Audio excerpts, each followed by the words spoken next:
Olá, bem-vindos ao Valor Humano, seu podcast da TV Medicina e Saúde, distribuído nas plataformas de áudio Deezer, Spotify, YouTube Music e também no nosso canal do YouTube. Hoje eu converso com a médica nefrologista sul-coreana, doutora Ri Kyung-in, que vai completar quase 5 décadas de atuação na medicina. São 46 anos, né, doutora Ri? Tudo bem? Seja bem-vinda. Uma boa tarde, feliz ano novo. Do jeito que você está falando, realmente já assumi que eu sou uma nefrossaura, né? Tá certo. Feliz ano novo por quê, Ri? Porque nós estamos no começo do ano ainda. Meu Deus, a gente já está em março. Ah, mas para mim é tá começo certo. do ano. Achei que era uma coisa a ver com o calendário sul-coreano. Tem alguma coisa a ver com o calendário sul-coreano com o calendário chinês ou não? O calendário é lunar, que chama, né? Lunar tem cada 28 dias, são 13 meses. Então, por exemplo, né? O coreano comemora dia 1º de janeiro, e esse ano caiu dia 31 de janeiro no calendário ocidental. E os coreanos comemoram 2 dias por ano, dia 1º de janeiro, dia 15 de agosto. 15 de agosto, na Coreia, calendário lunar, cai geralmente no final de setembro, corresponde à época da colheita. Então, dia 1º de janeiro, você agradece aos antepassados pela existência da gente. Certo. E dia 15 de agosto, que cai final de setembro, para a boa colheita. Então, na Coreia, é feriado esses 2 dias. Muito bem. Olha aí, mais um pouco da cultura sul-coreana, né? Oi, já que a gente está falando sobre isso, por que o Brasil e por que a medicina? Queria que você falasse um pouquinho aí desse começo dessa história de uma forma resumida, para as pessoas que não te conhecem, que não conhecem a tua história, saberem um pouquinho como é que você veio parar de... Não veio de paraquedas, não caiu de paraquedas no Brasil, né? Não. Primeiro, eu vim para o Brasil por causa do meu irmão mais velho. Porque quando estourou a Guerra da Coreia, em 1950, a Coreia do Sul e Coreia do Norte entrou em guerra e a Coreia do Sul ficou acuado numa cidade que chama-se Busan.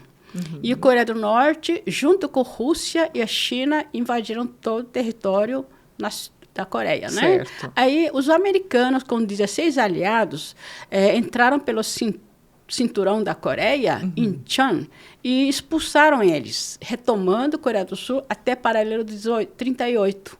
Então, desde então, toda vez que Estados Unidos entra numa guerra, qualquer lugar do mundo, a Coreia, em agradecimento, tem que participar. Então, isso foi em 1950 a 1953. Em década de 1960, meu pai já previu que ia estourar a Guerra do Vietnã. E na Coreia é obrigatório, todos os homens, ao completar 18 anos, serviço militar. Tem que fazer o serviço militar. Hoje, em média, 24, 30 meses tem que servir. Se você tem problema de saúde, cego, surdo, pé chato, todo mundo tem que servir. Independente do problema físico. É questão de disciplina, é amor à pátria. Então, tem que servir, eles já sabem, ninguém reclama. Inclusive, é um brasileiro que quer ser naturalizado coreano. E se tiver menos de 18 anos, tem que servir também. E é assim que funciona. E o meu irmão, na época, tinha 14, 15 anos e tinha que servir, provavelmente ia para Vietnã. Então, meu pai disse que servir pátria, tudo bem, mas primeiro minha família.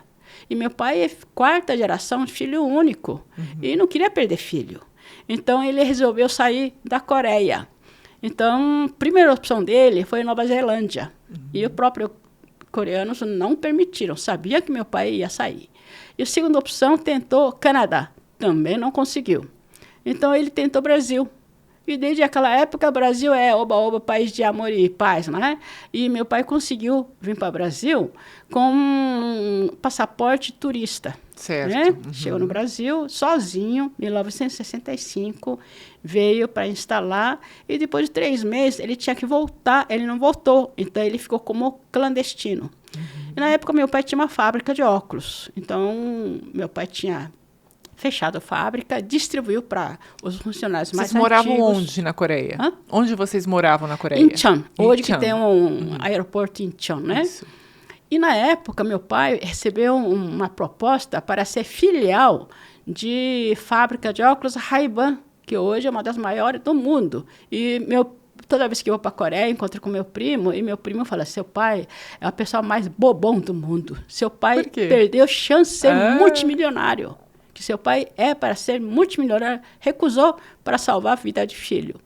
Então, daí meu pai veio para o Brasil e depois de 3 meses, né, ele conseguiu. Na época, eles estavam aceitando agricultores coreanos para trabalhar na lavoura. Mas meu pai era industrial, ele não sabia diferenciar alface de pé de cebolinha, né? E ele começou, mas ele conseguiu, pagando tudo dá certo. Até aquela época, meu pai já aprendeu, né? E pagou e conseguiu visto de permanência. E com esse visto de permanência legalizado, fez um convite para minha mãe e 5 filhos. Então, 2 anos depois, nós viemos para cá. Durante 2 anos, eles ficaram lá, nós então... Nós ficamos lá preparando. Sem o pai. Né? E daí, na época, meu pai falou assim, naquela época, hoje leva 2 dias. Naquela época, levava 3 dias de avião. Só que quando você vem de mudança de avião, você pode carregar 2 malas de 32 quilos. Mas para nós que moravam na Coreia, a gente não tinha noção do que podia encontrar. Porque a propaganda que a gente via do Brasil na Coreia era os índios só tinha pelados. Índio aqui. Não mudou muito. Os mulatas dançando carnaval. Que assim. A gente não via nada de São Paulo, Rio de Janeiro, Brasília, nada. Só miséria. Só essas coisas que eles mostram lá fora. Então, meu pai falou, traz tudo que puder. Então, eu lembro que minha mãe trouxe 17 caixas. A maioria das caixas era o tamanho dessa mesa.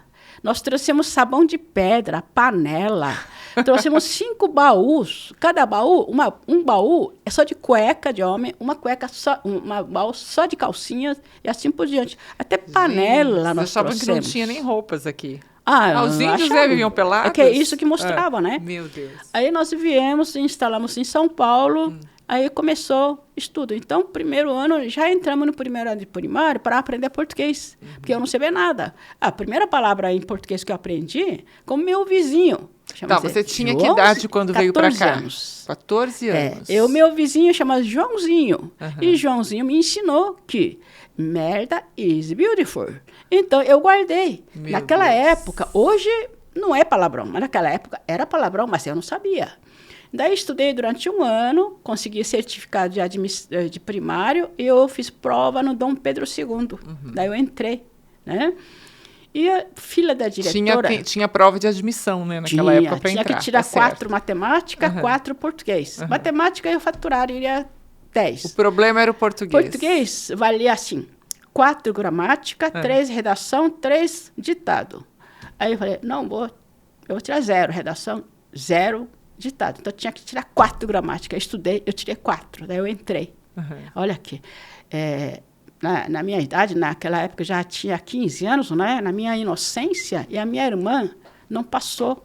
Aí ela ficou lamentando, não vou entrar, tal, não sei o quê. Eu falei, você passou. Por quê? No outro dia, eu fui lá no Colégio Federal Caetano de Campos, que era o melhor colégio federal do Brasil, de graça. Hoje, fica lá na Praça da República, hoje é Secretaria Municipal de Educação, mas era Colégio Federal. Eu fui lá e fiz prova, admissão em nome da minha irmã. Você fez isso, Rita, está confessando que você fez isso. Mas isso já está precavido, né? Foi em 1968. Você acha que já prescreveu? Daí, você passou, olha aqui, seu nome está na lista, minha irmã... Sul-coreano, tudo parecido, olhinho puxado. Eu nem fiz prova. Fez sim, olha aqui. Porque eu peguei o documento dela, eu treinei a assinatura dela, daí ela estudou. Mas ela não gostou, acabou desistindo. E eu comecei a estudar colégio estadual, né? E no primeiro ano eu tinha uma filha de uma diretora muito bonita, muito bonita. Aí eu já fui aplicar português que eu aprendi, né? Heloísa, você é uma merda? Nossa, fizeram um maior escândalo. Aí me chamaram que durante 3 dias eu não podia ir na escola. Falei, mas por quê? Porque você falou palavrão, mas eu não falei palavrão, eu elogiei ela, eu chamei ela de beautiful. Não, você não chamou ela de beautiful, chamou ela de merda, é palavrão. Mas para isso eu tinha que chamar uma coreana que estava no Brasil mais do que chegou antes, para ir lá traduzir, daí foi explicado, aí sanaram. No primeiro ano, quando eu terminei, eu reprovei na história. Naquela época não era prova X, era tudo escrito. Dissertativa, tinha que escrever. Aí, segundo ano, daí eu já tinha 16 para 17. Daí eu pensei, meu Deus do céu, quando é que eu vou terminar a faculdade? Eu vou ficar velhinha, né? Daí larguei tudo, eu fui lá fazer um cursinho Madureza. Seria o supletivo. Durante 8 meses fiz estudei e tal, e eu fui fazer prova. Onde que tinha prova? Lá em Porto Alegre. Daí já tinha feito 18 anos, só que para fazer prova, eu tinha que emancipar naquela época, para 21 anos. Meu pai e minha mãe nem sabem. Eu fui no cartório, emancipei, aí eu peguei ônibus, fui para Porto Alegre, fiz prova, passei, aí eu fui estudar cursinho. Eu era míope, né? Agora estou velhinha, não é. Então, eu era míope, então, só que cursinho era muito caro. Aí você faz prova de QI. Se você passar, nota boa, aí você ganha bolsa de estudo, 10, 20, 50%, né? Aí, quando eu fui olhar, estava escrito assim, qual é a opção de escola, né, vestibular, né? Daí Eu tinha não acredito. matemática, medicina, veterinária, não sei o que. Minha opinião, eu fiz X na matemática, porque meu sonho é ser professor de matemática. Só que acho que eu fiz o X um pouco para baixo, eu fico na medicina. Eu não acredito que eu ganhei você entrou na medicina porque enxergou errado. 50% de bolsa de estudo. Daí eu cheguei em casa e falei para o meu irmão mais velho, e agora, o que eu faço? Né? Eu falei, faz medicina, né? Vai ver o que vai dar. Então tá bom. Incrível. Aí eu comecei a estudar medicina, o cursinho para medicina. Só que eu não entendia nada na aula. Porque eu não fiz no Brasil, fiz primário em 1 ano. Eu não fiz ginásio, eu não fiz científico. Eu não tenho diploma de nada. Você não Só passou tenho por essas fases? Que coisa. Não tem nada.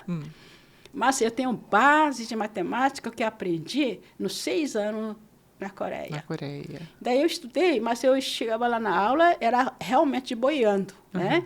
Então, entrava no cursinho objetivo, 6h30 da manhã, de manhã assistia a aula com turma de biologia. Daí, termina a aula, você tem que sair. Eu ia para o banheiro, ficava escondido. Aí, 1 hora, entra a turma exata. Aí, eu entrava, assistia exata. Aí, eu depois terminava, ir no banheiro. Aí, à noite, assistia a turma de humano. Então, eu chegava no cursinho 6h30 da manhã, eu saía de lá meia-noite. Aí, eu aprendi de osmose, tanto ouvir mesmo a aula várias vezes, né? E daí, chegava em casa meia-noite e meia, tomava banho, daí eu jantava, almoçava, daí eu estudava mais um pouquinho, e no dia seguinte, ia assim por diante. Continuava a mesma rotina. E daí, no meio do ano, tinha vestibular em Brasília e Londrina. Daí eu falei, o que você acha? Eu falei, acho que eu vou prestar só para ver como é que está a minha capacidade. Daí, Brasília é muito longe. Lá era, acho que, federal. E Londrina, estadual. Então, eu com minha mãe, nós fomos lá em Londrina e fui fazer prova. Eu passei. Daí eu falei, oi, pai, eu passei, não é legal, né? Mas eu vou estudar mais um pouquinho, final de ano, eu vou passar em São Paulo. Você vai estudar em Londrina. Quem garante que você vai passar? Não, pai, eu não quero, não. Vai. E pronto. Aí eu fui para Londrina. Aí assim começou a minha jornada de escola. Que coisa incrível, incrível, Ri. Bom, depois que a gente aprendeu tanta coisa com você, eu ainda estou passada com essa coisa de você ter marcado a profissão porque não enxergou direito. Não, peraí. Aí não termina. Aí quando terminei medicina, eu fiquei com aquele sonho de fazer matemática, porque eu gosto de matemática. Eu queria ser professora de matemática. Aí eu terminei, aí eu fiz prova de residência, clínica médica, passei. Aí eu fiz vestibular de matemática, eu passei. Aí eu estudei 1 ano matemática junto com a residência. Daí, depois de 1 ano, eu não gostei, mas eu realizei meu sonho. Pelo menos foi lá e concretizou, fez o vestibular de matemática. Tá então, certo. Hoje eu sou médica por isso. E aí você se tornou nefrologista, fez a especialização nessa área. Eu queria que você falasse um pouquinho, já que a gente está falando dessa área de atuação, né? Vamos aproveitar a tua participação aqui, porque no mundo todo é celebrado sempre na segunda quinta-feira do mês de março o Dia Mundial do Rim. Né? Você está com uma camiseta alusiva aí à campanha de prevenção do rim também, né? Da Sociedade Brasileira de Nefrologia. E esse Dia Mundial, ele é dedicado à conscientização sobre a importância dos rins e prevenção de doenças renais. Eu queria que você explicasse um pouquinho para quem está acompanhando o nosso podcast, Ri, quais são os principais fatores de risco para as doenças renais. Certo. Então, primeiro, rim. Por que rim? Então, até 60 anos atrás, não existia especialidade em nefrologia. É clínico geral que cuidava. Mas com evolução do tempo, hemodiálise, transplante, essas coisas. Então, clínico geral é muita coisa. Então, daí que surgiu a especialidade em nefrologia. Mas até hoje, mesmo os médicos não sabem nem encaminhar. Será que eu estou com um paciente, eu mando para nefrologista ou urologista? São 2 coisas diferentes. O que acontece é que a população mundial está envelhecendo, que, na verdade, a pessoa vive mais por causa de tecnologia, tratamento, prevenção, e está nascendo menos gente. Então, com isso, o que acontece? Não é só RG que faz aniversário, nós fazemos aniversário. Né? Então, rim, coração, intestino, tudo faz aniversário. Então, tal de envelhecimento. Então, com esse envelhecimento, a função do rim é filtrar sangue. Mas, com a idade, ele começa a filtrar menos. E daí, como é que a gente fica? Então, e isso, por exemplo, uma pessoa, depois de 38, 40 anos, rim para de evoluir. Ele estagna, mais ou menos, e depois de 60 anos começa a diminuir a função renal. Se você não tiver diabetes, hipertensão, obesidade, qualquer outra doença, começa a... Eu, hoje, daqui a um mês vou fazer 72 anos, meus rins funcionam 80%. Eu não tenho nenhuma doença, não tenho diabetes, não tenho sobrepeso, não tenho hipertensão, nada, mas funciona 80%. Então, qual é meu futuro? Provavelmente 80, 90 anos, meu rim não vai estar funcionando bem. Isso porque eu não tenho nenhuma patologia associada. Mas quem tem rim piora mais precocemente. E daí eles precisam de hemodiálise para sobreviver. Né? E se ideal era transplante. Porque já que você perdeu o rim, tem que fazer transplante para substituir. Então, isso é muito complicado. Né?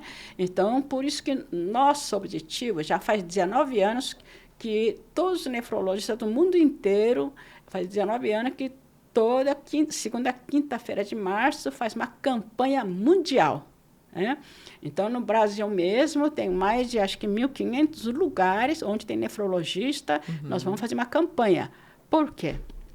Hoje, mais ou menos, até 5 anos atrás, esse aumento de renal crônico que precisa de hemodiálise é 8% ao ano.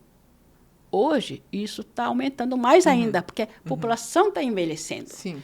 Hoje, no Brasil, tem 150 mil pessoas fazendo hemodiálise. Se você calcular isso a 8%, vai dar mais ou menos 12 mil pessoas a mais todo ano. Então, para eles sair da hemodiálise, tem que fazer transplante. Mas nem todos conseguem, nem todos conseguem fazer transplante. Você acha que pegar um paciente de 80 anos fazendo hemodiálise, você vai fazer transplante, correndo risco de cirurgia? Tá.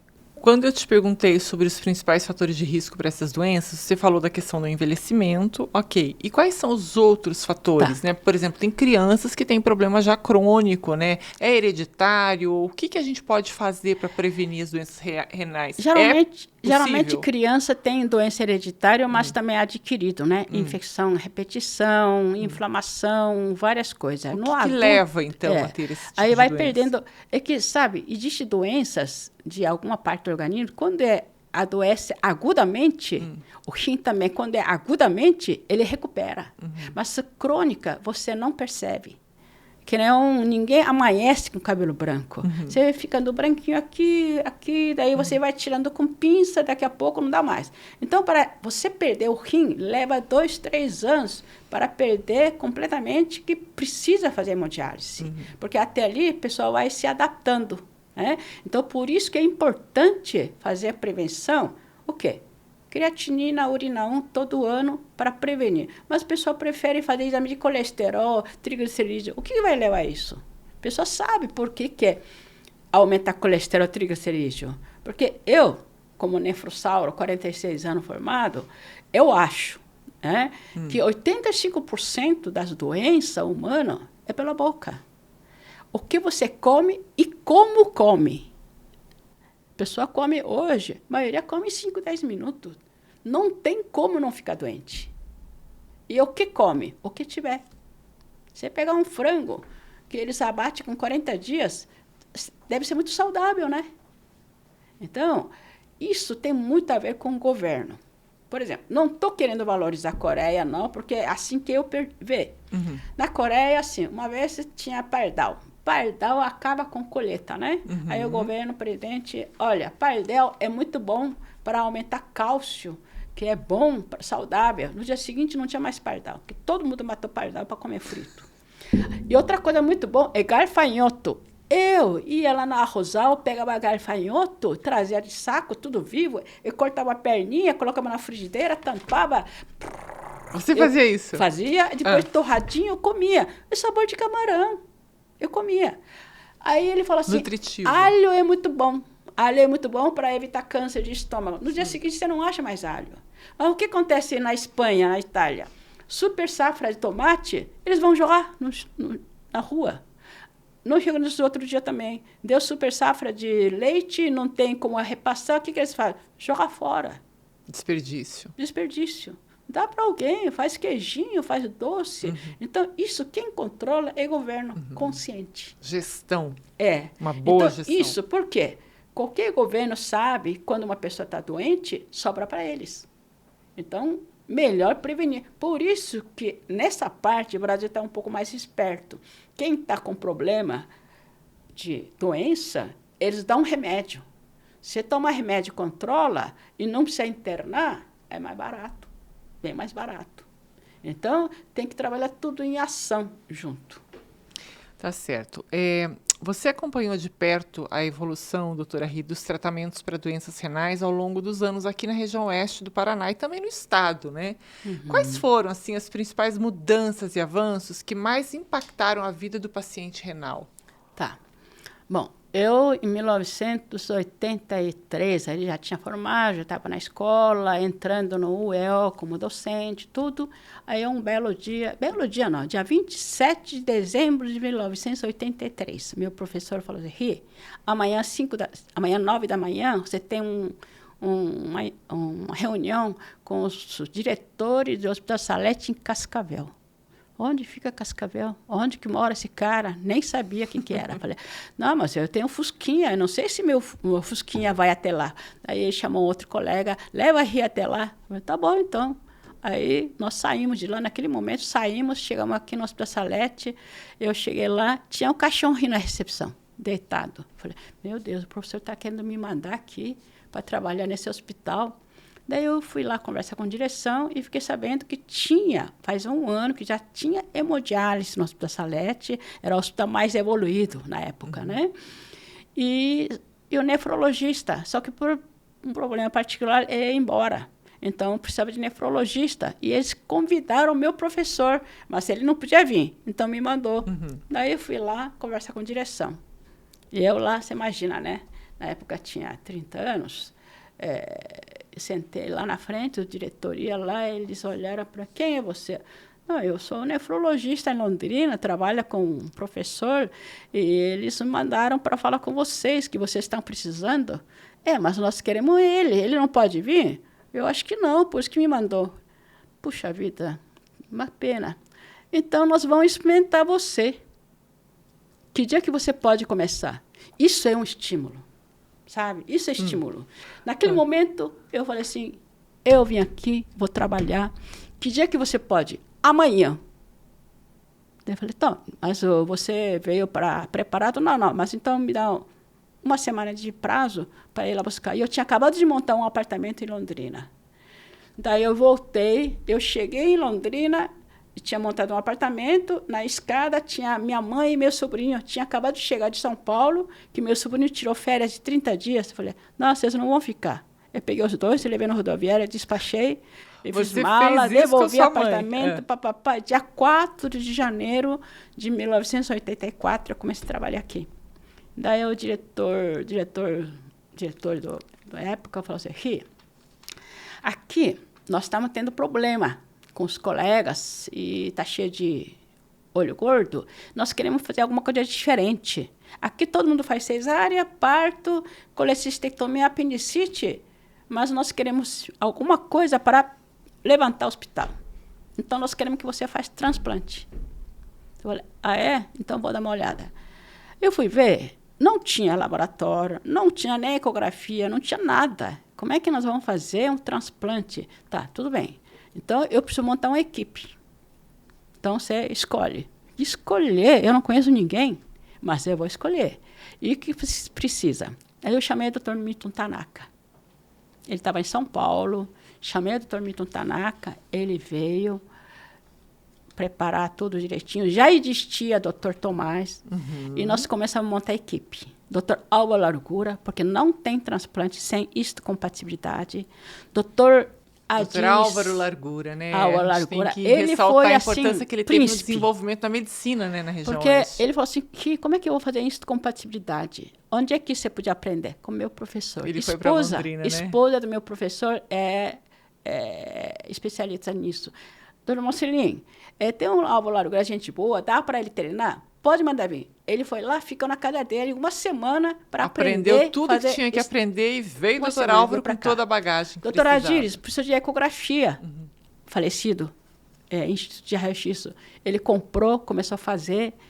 Tomás, Milton, vamos montar a equipe e tal. Doutor Tomás Tanaka, Milton Tanaka. Ele é formação de cirurgia geral dele, é no HC São Paulo. Isso. Milton é servidor. Os dois são bons, mas eu não sei como é que é ritmo. Então, eles mesmos tinham que treinar. Aí, na época, tinha a enfermeira Denise Galeto. Chamamos ela e ele, e chamamos o doutor Mário Carmo, veterinário, Zocolin. Então, montamos uma equipe, né? Então, vamos fazer. Como é que nós vamos fazer transplante? Cachorro. Então, o doutor Júlio Saruashi, ele tinha uma fazenda, ele ia buscar cachorro dele.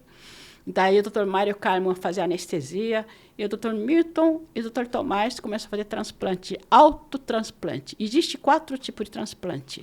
Autotransplante, quando você tira uma parte do teu organismo e coloca em você.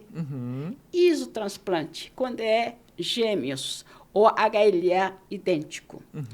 Allotransplante, quando é mesma espécie, mas geneticamente diferente. E o xenotransplante, quando é espécie diferente, que está na moda agora. Rim do porco no humano. Então, são 4 tipos. Então, a gente fazia autotransplante. Lá no Salete, tinha um biotério, tinha uma casa, nós montamos, e os dois fazia transplante, doutor Mário, anestesiado cachorro, e eu era circulante. E soro fisiológico, eu saía correndo, porque doutor Poli, na época, abriu farmácia para pegar o que eu quiser. Eu subia, descia e tal. Terminou a cirurgia de cachorro, aí eu tinha arrumado um caninho e colocava cachorro lá. Eu ia na enfermaria da pediatria, comida que sobrava das crianças, eu juntava lá e levava para cachorro. Você cuidava daí do pós-cirúrgico do cachorro. Uma semana. Hoje, nós não íamos conseguir fazer isso. Naquela época não tinha vigilância sanitária, podia fazer isso. No 7º dia, fim da tarde, não tinha mais ninguém, levava esse cachorro lá no raio-x, no Salete, urografia escritora, para ver como é que está esse rim, está funcionando. Funcionando, beleza, tira ponto, pegava cachorro e devolvia. Assim fizemos 8 cachorros, transplante, autotransplante. 8, um morreu, porque quando termina o transplante, doutor Mário fazia corticoide, 1 dose de penicilina, e o cachorro fez um choque anafilático por penicilina. Então, depois de treinamento, tudo direitinho, dia 14 de setembro de 1985, esse ano nós vamos completar 40 anos de primeiro transplante em Cascavel. Incrível. Foi um feito. E começou a fazer, junto com o doutor Milton Tomás, aí entrou Sargai, Mendes, anestesista doutor Nabuco. Então, muita gente, né, doutora enfermagem, medicações, tudo. Mas tinha outro lado, né? Que tinha pessoas que torciam o nariz e não queria que acontecesse, mas nem deu bola. Tinha muita rixa na época aqui, né? Mas entre não os era médicos. com nós, era hospital e hospital. Dono dos 2 hospitais é brigado, mas nós não temos nada a ver com isso. Né? Que bom que isso passou, né? Nós tocamos serviço. Doutora, e atualmente, como é que está o cenário do transplante renal na região, aqui no Brasil, se você tem essa informação, né? Tem histórico aí de avanços em técnicas e políticas que podem tornar o procedimento mais acessível e eficiente? Certo. Como eu disse, né? Tendência aí com envelhecimento de população, tendência a aumentar, não pode ficar fazendo eternamente hemodiálise, né? Também não é uma coisa muito agradável, delimita a qualidade de vida. Certo. Então, certo é transplante, mas nem todos podem fazer transplante. Então, começou a surgir xenotransplante, que é espécie diferente. Mas, antes de chegar, quando nós começamos a fazer transplante, até agosto de 2022, fizemos 380 transplantes no Salete. um ano depois, quando começou o Salete, a Policlínica também começou, mas eles fizeram uns 50, 60, aí pararam, né? Então, no fim, equipe nefrologista é tudo junto, então dá 430, e o próprio SUS, tabela, eles pagavam 35% a mais para transplante de Salete. Eu nem sabia, me contaram, porque nossa estatística era muito bom. Então, era patamar dos melhores do Brasil. Então, certo. Isso eu acho que eu tenho que contar. Mas, com o fechamento do Hospital Salete, né, e agora foi transferido, então, o PECAM, que já faz transplante hepática, e dia 7 de janeiro começou a fazer transplante. Já fizeram transplante, mas geralmente, por enquanto, é com doador falecido. Certo. Mas a equipe lá é sensacional, hemodiálise, pacientes estão sendo muito bem tratados. E tem uma vantagem, né? Que é filantropia, né? Não paga imposto, tem doações. O brasileiro tem bom coração, então colabora muito. Sempre tá ajuda bom. muito, né? A população Mesmo assim, tá rim ofertado pelo falecido, família, tudo é insuficiente. E a tendência é aumentar, né? Então, começaram a pesquisar isso, fazer xenotransplante. Isso já começou em 1902. O primeiro transplante já começaram, um francês maluco da cabeça, tirou o rim de porco, colocou no braço de homem. Se desse certo, já pensou? Se não tivesse rejeição... Né? Mas durou, acho que durou 2 horas. Mas foi assim por diante, depois cabra, tal. E o primeiro transplante do mundo, de verdade mesmo, foi em 1954, em Boston, entre 2 irmãos gêmeos. Eles viveram mais de 40 anos, porque gêmeo não tem rejeição. E com a evolução de medicamentos, aí começou a fazer transplante, allotransplante, quer dizer, mesmo geneticamente diferente, para evitar rejeição. No Brasil, o primeiro transplante foi em 1973. Todo mundo acha que São Paulo não, foi Rio de Janeiro. No Rio. E o Paraná foi em 1973 e o Cascavel... 85, vai fazer 40 anos. Muito Hoje, bom. São Paulo já investiu mais de 50 milhões para criar porcos geneticamente modificados para fim de transplante. Então, como é que é isso? É um animal mamífero mais semelhante humano, é porco. Então, eles tiram 3 genes e colocam 5 genes de homem e modifica para evitar rejeição e estão aproveitando. E São Paulo estão fazendo isso desde, acho que faz 4 anos já. Eles acham que talvez esse ano já consegue. É um porco diferenciado, tem que ser raça puro, é de Nova Zelândia. Então, você vê o que certo. esses pesquisadores são tudo malucos, né? Então, eles estão fazendo isso. E, em 2022, o primeiro transplante, xenotransplante, seria de animal para humano. Foi nos Estados Unidos, mas o receptor era em morte cerebral. Né? Com tudo, juridicamente. Tudo. Agora, o primeiro transplante, xenotransplante do rim, de porco em humano foi em março de 2023. Não, 24. Ano passado. E o coordenador, aí eu fico arrepiada, um bicho do Paraná, Dr. Leonardo Riela, que é um paranaense, filho do Dr. Miguel Riela, que é outro nefrossauro do Paraná, e ele é coordenador de transplante nesse hospital, que fez o primeiro transplante do mundo e agora o primeiro transplante de xenotransplante. E esse paciente que fez transplante, depois do transplante, 2 meses depois, faleceu, mas rim funcionando. Que ele era diabético, hipertenso, então morreu por complicação outras causas, cardiovascular. Não entendi. Depois eles fizeram mais 2, o segundo também morreu com 47 dias, mas por problema, doença básica. Então, quer dizer, porco está dando certo. Depois, em dezembro, em outra cidade, fizeram um transplante, xenotransplante. Também ela ganhou rim e coração. Está viva até hoje. Sobrevida. 47 anos. Em janeiro, nesse Boston, fizeram mais um. Então, eu acho que o futuro vai ser isso, sabe? Aí vai aparecer pessoal do protetor de animais. Então, aí futuramente nós vamos ter que enfrentar isso. Então... Tudo tem 2 lados. Tem que pensar nisso também, sempre, né? Esse Porque é o avanço hoje, da você medicina, vê, a aula de medicina, Não tem mais, não Talvez, mata mais. hein, se naquela época lá vocês utilizavam cachorros para fazer todo aquele Vigilância experimento. não teria aprovado. Não Imagina, teria. E as sociedades protetoras de animais também. Vocês estavam fazendo cirurgia em cachorros. Chegava lá no raio-x. Mas você veja, a partir daquilo evoluiu para o primeiro transplante renal do oeste do Paraná, né? Então, quer dizer... Sim. Doutora Ri, eu queria que você deixasse uma mensagem para a população sobre prevenção, sobre tratamento, sobre esperança para quem enfrenta algum problema de doença renal nesse momento. Né? Dá uma dica aí também para as pessoas prestarem mais atenção, né? O que a gente pode fazer para que a gente possa nos prevenirmos de qualquer problema aí eventual no futuro. Doença renal, como qualquer outra doença, eu vou dar um exemplo, que fica mais fácil, porque os homens vão entender melhor.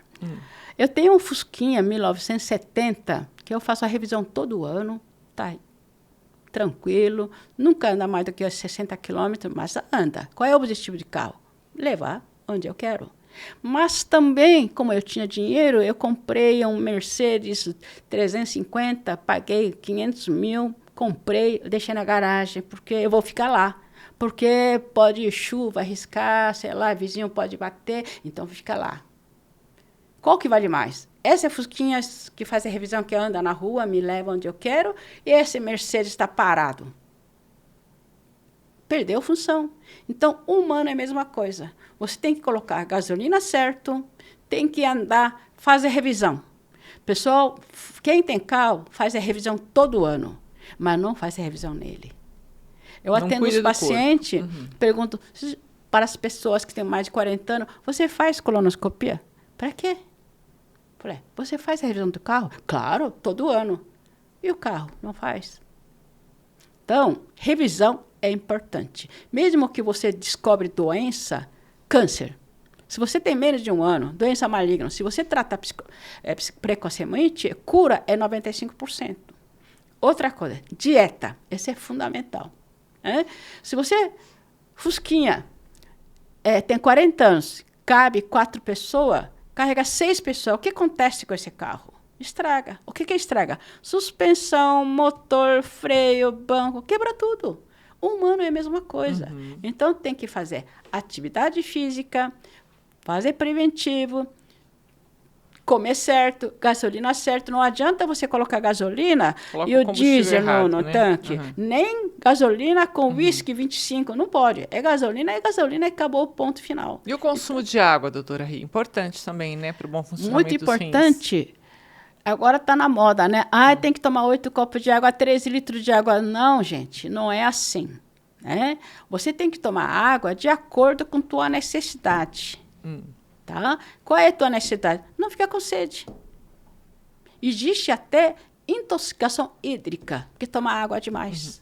Mas e aquela pessoa que não toma água? Toma, aí ela sim. Nunca vai ter sede. Como é que faz? Todo mundo toma água sim. Porque se você vai no restaurante, pega comida por quilo, 500 gramas de comida que tem arroz, feijão, carne, salada, 85% é água. Que a comida mais seca que você conhece é carne. 70% de carne é água. E se você comer uma fruta, 98% é água. Então, comida misto, arroz, feijão, carne, salada, 85%. Então, se você pegou 500 gramas de comida, 400...